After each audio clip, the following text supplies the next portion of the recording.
안녕하세요. 영어로는 hello, 중국어로는 니하오, 인도네시아어로는 hello. 저는 청소년 연철 대전에 나온 오예진이라고 합니다. 갑자기 왜 외국어를 하냐고요?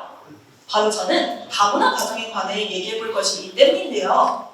여러분은 특수한 이름으로 불리는 경험을 해보신 적이 있으신가요? 예를 들면 혼혈인, 다문화 가정 같은 말이에요. 서로 다른 국적 또는 문화의 사람이 만나 구성된 가정을 다문화 가정이라고 하는데 왜 이러한 이름이 필요한 것일까요? 다문화 가정이란 이름은 국가에서 안정적인 정착을 위한 제도적인 도움을 주기 위해 만들어졌으나 이들에 대한 지원은 턱없이 부족했습니다. 최근 5년간 제주 지역의 다문화 학생의 수는 무려 2배나 늘어났습니다.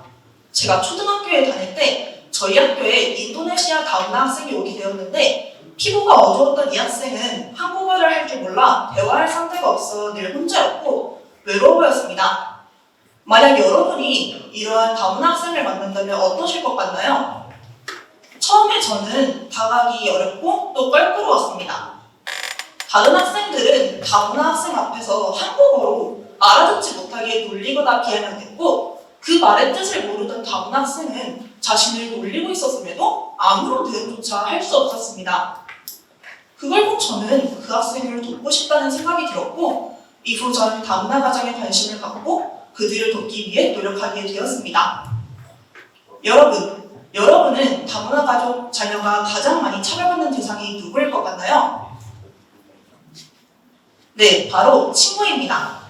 작년 전국 다문화 실태조사 결과 다문화 가족 자녀가 가장 많이 차별받는 대상은 친구가 무려 64%였고 특히 학교에서 차별이 많이 이루어진 것으로 보였습니다.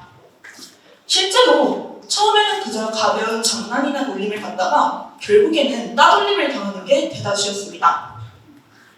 예로부터 학교의 가정통신문을 모국어로 번역하여 제공한다든가 가정에 직접 방문하여 자녀 교육을 하거나 정서 지원을 해주는 등 다문화 가정들을 위한 노력은 꾸준히 있었습니다. 하지만 그런 노력들이 전부 다 보답을 받기는 어려웠던 것일까요? 이후에 코로나 사태가 터지자 모든 것이 물거품이 되어버렸습니다. 이러한 다문화 가족을 위해 우리가 노력해야 할 것이 있는데요. 첫 번째로 인식 개선입니다.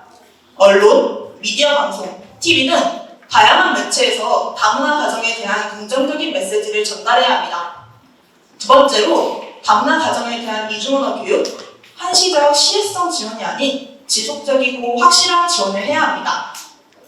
세 번째로 다양성이 존중되는 학교 환경을 마련해야 합니다.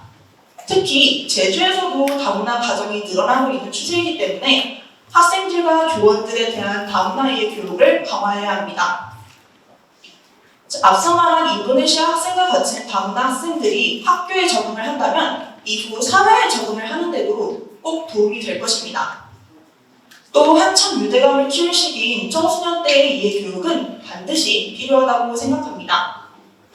마지막으로 제주도와 교육청은 다문화 학생 다국어, 예체능, 디지털 영재들을 발굴하고 지원 정책 방안을 조속히 마련하여 향후 공교육에서 종합 지원을 해야 합니다. 지금 이 자리에 서고 있는 저도 여러분들도 다문화 가정도 같은 한 인간으로서 존중받고 살아갈 권리가 있습니다. 틀린 것이 아닌 다른 것. 이들은 그저 아주 조금 더 우리와 다른 것뿐 차별받아서는 안 되는 존재들입니다. 만약 자신과 조금 다른 사람을 만난다면 먼저 다가가서 인사를 건네보는 건 어떨까요? 만약 제가 과거로 돌아간다면 그때 그 인도네시아 학생에게 다가가 헬로 하고 인사를 건네볼 것입니다. 다문화 가정들도 자유롭게 꿈꿀 수 있는 환경을 제주에서부터 만들어 봅시다. 이상 오예진이었습니다. 감사합니다.